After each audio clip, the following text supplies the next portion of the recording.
আজ তোমাদের শেয়ার করব কান্দির পার্কে ঘুরতে গেছি। আমাদের বাড়িতে হরিনামের দল খাওয়াবে সেটা। আর তার সাথে সাথে কান্দিতে কিছু শপিং করব, সেগুলো সব তোমাদের শেয়ার করব। পুরো ব্লগটা দেখতে থাকো। Good morning my lovely viewers, কেমন আছো তোমরা? আশা করি তোমরা সবাই খুব ভালো আছো। আমিও ভালো আছি। আবার চলে এসেছি নিউ আর একটা ব্লগ নিয়ে। ওই দেখো ওইখানে মা রেডি হবে, তাই ফেস ওয়াশ করে নিচ্ছে মুখে। আর ওই দেখো পিছনে আমার ছাগলগুলো। আর আজকে মা আমার সাথে পার্লার যাচ্ছে। আমার পার্লারের অনেকগুলো চেয়ার, মানে বসার চেয়ার ভেঙে গেছে, তো চেয়ার কিনবো। আর একটা নতুন শাড়ি কিনেছি, সেই শাড়ির ব্লাউজ বানাতে দেব। আর একবার সোনার দোকান যাব, কিছু কাজ আছে সেই জন্য। আর অক্ষয় তৃতীয়াতে পার্লারে পুজো দেব, তাই সব কিছু কেনাকাটা করে নেব।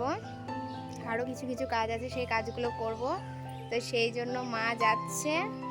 আর এদিকে স্কুটিটা বের করে রেখে দিয়েছি, স্কুটি মুছে জল দিয়ে। এবার মা রেডি হয়ে গেলে বেরিয়ে পড়ব।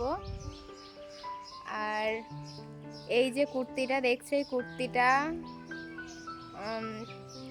কলকাতাতে নিয়েছিলাম, ধর্মতলাতে।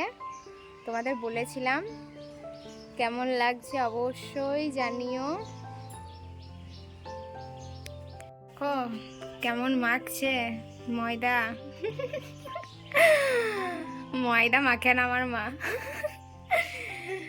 বেসন মাখে। বেসন মাখছে। আর এখানে রান্না হলো, রান্না হয়ে এখন এইগুলো আছে, মানে দেরি হয়ে গেছে অনেক, তাই মা এগুলো এসে মাজবে। এই যে সাইকেলটা দেখছো, এটা আমি মাধ্যমিক পরীক্ষা দেওয়ার পর নিয়েছিলাম। এটা বাবা গিফট করেছিল মাধ্যমিক পরীক্ষার পরে, রেজাল্ট বেরোয় তখন নগরে নিয়েছিলাম এটা।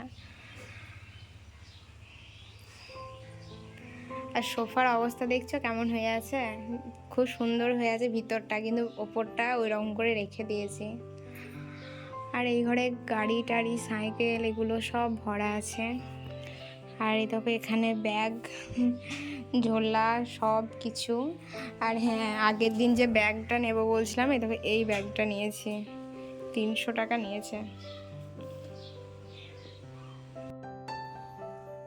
আমি এই তো চেয়ারের দোকানের সামনে মাথায় দাঁড়িয়ে আছি। এখানে চেয়ার কিনি, তারপরে ব্লাউজের দোকানে ব্লাউজ বানাই, আরও কিছু পার্লারের জিনিসপত্র কিনি, বাড়ির কিনি, কিন্তু সেগুলোর কিছুই ব্লগ বানানো হয়নি। আমি ভুলে গেছিলাম ব্লগ করতে। আর পার্লারেই ছিলাম, পার্লারে যেমন ক্লাস করায় সেরকমই ক্লাস করাচ্ছিলাম। আর পার্লারে ক্লাস কমপ্লিট হয়ে যাওয়ার পর তানজিলাদি, আমি আর তানজিলাদির ছেলে আর জ্যোতি কান্দির পার্কে যাব। আর কান্দির পার্কে গিয়ে একটু ঘুরবো, বেড়াবো, তারপরেই চলে আসব বাড়ি। তানজিলাদি বাড়ি চলে যাবে, আমিও আর জ্যোতি স্কুটি নিয়ে বাড়ি চলে আসব। আজকে এই ব্লগে তোমাদের বলবো যে আমি কেন এই প্রফেশনে এলাম, হঠাৎ করে কি মনে হলো, কেন ভাবলাম যে হ্যাঁ আমি পার্লার খুলবো, মেকআপ আর্টিস্ট, বিউটিশিয়ান হব। এই কথাগুলো তোমাদের সব শেয়ার করব। আর পার্কে গিয়ে আমরা কিছুই খাইনি, শুধুমাত্র সবাই মিলে ফুচকা খেয়েছি। জ্যোতি খেয়েছে বা খাইনি মনে পড়ছে না, যতদূর সম্ভব খাইনি, তবে আমরা 3জন খেয়েছিলাম। আর অনেক দিন পরেই কান্দির পার্কে এলাম। আর আমার মামার বাড়ি মাসির বাড়ির কাছাকাছি কান্দির পার্ক। তো কান্দির পার্ক যখন থেকে হয়েছে তখন থেকে বহুবার এসেছি, এখন আর ভালো লাগে না। তবে ছোটোবেলাকার জায়গা তো ভালো তো লাগেই অবশ্যই। তো তোমাদের বলি, আমি যখন ক্লাস 4-এ পড়ি, যখন আমার 9 বছর বয়স, তখন আমি আমার মামার বাড়িতে গিয়ে 4 মাস ছিলাম। তো 4 মাস থেকে আমার মনে হয়েছিল যে লাইফে কিছু করা দরকার, অনেক কিছুর প্রয়োজন, শুধু ইনকামের জন্য নয়, নিজের পরিচয়ের জন্য, নিজের পায়ের মাটি আর মাথার ছাদটাকে শক্ত করার জন্য। লাইফে একটা সময় গিয়ে দেখা যাবে হয়তো কেউ কারোর নয়, কেউ কারোর জন্যই থাকবে না। তো নিজের লাইফটা নিজেকে সাজিয়ে গুছিয়ে নিতে হবে। খুব অল্প বয়সে, খুব ছোটোতে, ক্লাস 4-এ পড়ি যখন 9 বছর বয়স, তখন এটা ভেবেছিলাম, কিন্তু এই কথাটা মাকে বলেছিলাম, আদার্স কাউকেই কোনো দিনই শেয়ার করিনি। মায়ের পর আজকে এত বছর পর এই ব্লগে তোমাদের শেয়ার করছি। এইভাবে কেটে যায়, মাধ্যমিক দেওয়া হয়ে যায়, উচ্চ মাধ্যমিক দেওয়া হয়ে যায়, কম্পিউটারে ডিপ্লোমা করা, গ্র্যাজুয়েশন করা সব হয়ে যায়। যখন ক্লাস 8-9-এ উঠলাম তখন মনে হলো যে এইচএস দিয়ে ডিএড করব। ডিএড করার পর কলেজে ভর্তি হব, প্রাইমারি স্কুলের একটা চাকরি করব। প্রাইমারি স্কুলে চাকরি করলে অনেক সুযোগ সুবিধা, প্রচুর দিন ছুটি থাকবে, ছোট ছোট বাচ্চাদের পড়াবো, বেশি চাপ হেডেক থাকবে না।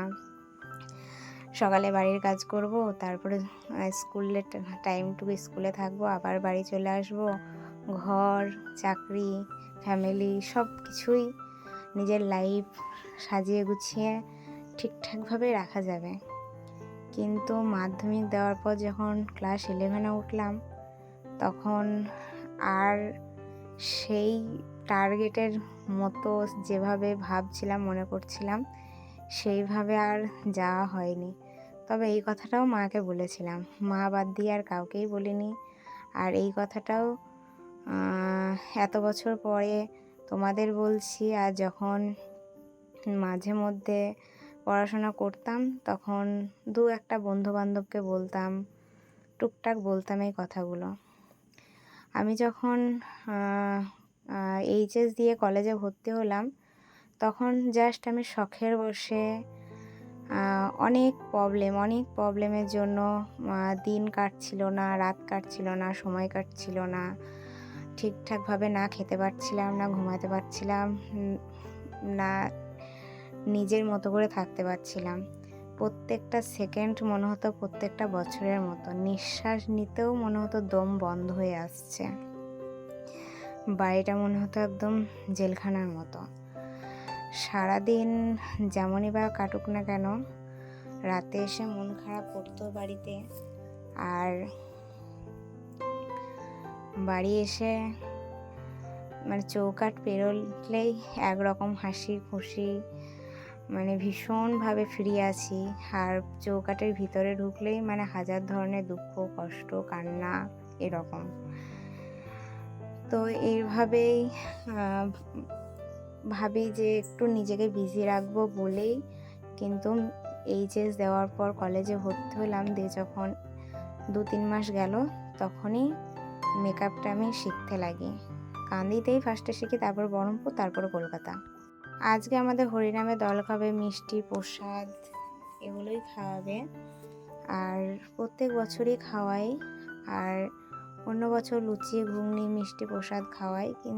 আর এবছরই মনে হয় মা তাই করেছে, আমি মানে দেখিইনি, মানে সেইভাবে দেখাই হয়নি। প্রসাদগুলো রেডি হয়েছিল, দেখলে ভিডিওটা করেছি। আর লুচি ঘুগনি মনে হয় ঢাকা ছিল, আমি ঠিকভাবে লক্ষ্য করিনি বা ভিডিওটা করিনি।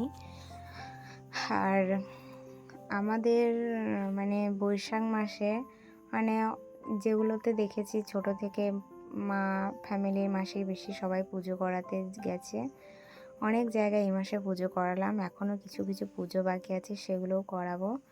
প্রত্যেক বছরই করাই, দোকানে, বাড়িতে, অন্যান্য জায়গাগুলোতে পুজো করাতে যাই, এবছরও যেয়েছি।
তারপর কিন্তু আমি মেকআপটা শিখি।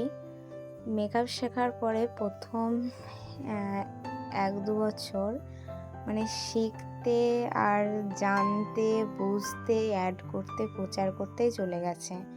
সেই 1-2 বছর আমি আমার যত রিলেটিভ ফ্রেন্ড পরিচিত আছে তাদেরকে সাজিয়েছি, আদার্স কাউকে সাজাইনি।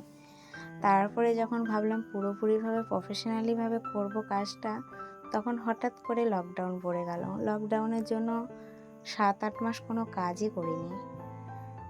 লকডাউন কাটার পরে কলকাতায় চলে গেলাম। কলকাতা থেকে এসেই ফার্স্টে আমি নিজে আমার স্টুডেন্টদের ট্রেনিং করানো শুরু করি। ট্রেনিং করানো শুরু করার পরে আমি নিজেও ট্রেনিং করি, স্টুডেন্টদেরকেও ট্রেনিং করাই, প্লাস মেকআপের পার্লারে A to Z কাজ করি। তারপরে আবার নেল এক্সটেনশনের ট্রেনিং করি। নেল এক্সটেনশনের ট্রেনিং করার পরে পার্লার খুলি, গাড়ি কিনি, ফোন কিনি ভালো। তো তারপরে এখন বিউটিশিয়ান ট্রেনিং করাই, নেল এক্সটেনশন ট্রেনিং করাই, মেকআপের ট্রেনিং করাই, প্লাস আমি নিজেও ট্রেনিং করি, পার্লারের A to Z কাজ করি, মেকআপের, নেল এক্সটেনশনের, বিউটিশিয়ানেরও। তো এইভাবে করা, যখন কাজটা একদম প্রফেশনালিভাবে ভালো হয়ে রানিং চালু হয়ে যায়, তখন ধরেই নিই যে এটাই আমার লাইফ, এটাই আমার জীবন, এটাই আমার ইচ্ছে, আশা, স্বপ্ন, সব কিছু, এটাই আমার নিঃশ্বাস, অক্সিজেন, সমস্ত কিছু। তো এইটা নিয়েই থাকতে চাই, এইটার উপরে স্বপ্ন দেখতে চাই, যত ইচ্ছে, আশা, স্বপ্নগুলো আছে এইটার থেকেই পূরণ করতে চাই, লাইফটাকে এখান থেকেই সাজিয়ে গুছিয়ে নিতে চাই।